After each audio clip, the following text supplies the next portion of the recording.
Fan হইতে হলে আসসালামু আলাইকুম, কেমন আছেন সবাই? আশা করি সবাই ভালো আছেন।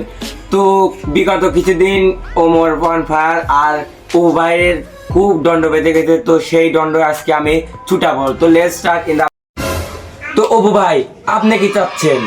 চাই আপনারা আমার হাগাটা দেখেন, কারণ আমি সব কিছু আপনাদের সাথে শেয়ার করি। আমি হাঁকবো, এটা আপনাদের সাথে শেয়ার করবো না, এটা কি হয় নাকি? তো ভাই, আপনি নাকি ওমর ফায়ারের ফ্যান হয়ে গেছেন, তো আপনি কিভাবে ফ্যান হলেন? আমাদেরকে একটু খুলে বলেন।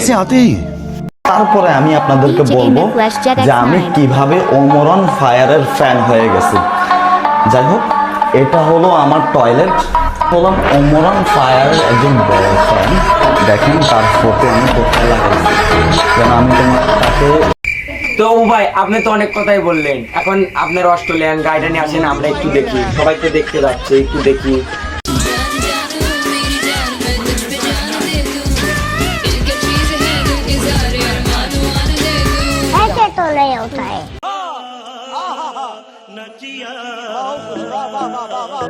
ভাই আর ওমর ভাই, আপনাদের দুজনের তো সংশোধন মিল করতে হবে। তো ভাই, আপনি কি করলে ওমর ভাই আপনি মিল সংশোধন হবে বা মিল হয়ে যাবে? ভাই আপনি বলেন। ফ্যানদেরকে আমি চ্যালেঞ্জ করলাম, এই ভিডিওতে 5 মিলিয়ন ভিউ যায়, তাহলে আমি ধরে নিব যে ওমরন ফায়ার একটা ব্র্যান্ড। আমি নিজে ভিডিও করে বলে দেব, ঠিক আছে? তো ভাই, ওমরের ফ্যানরা ওমরের কয়বার আব্বা কবি?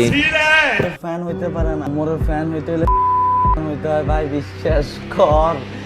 মানে আমরা আমাদের আব্বাকেও এতবার আব্বা বলি না যতবার আমরা ওমরন ফায়ারকে আব্বা বলি। আর গাইস, ভিডিওটা কিন্তু এই পর্যন্ত শেষ করলাম। আশা করি সবার কাছে ভালো লাগছে। তো এই ভিডিওটার একদিনের ভিতরে 1000 সাবস্ক্রাইবার এবং 10,000 ভিউ চাই। যদি পেয়ে যায় তাহলে নেক্সট ডে ওমরকে নিয়ে রেস্ট করবো। যান, কথা দিই।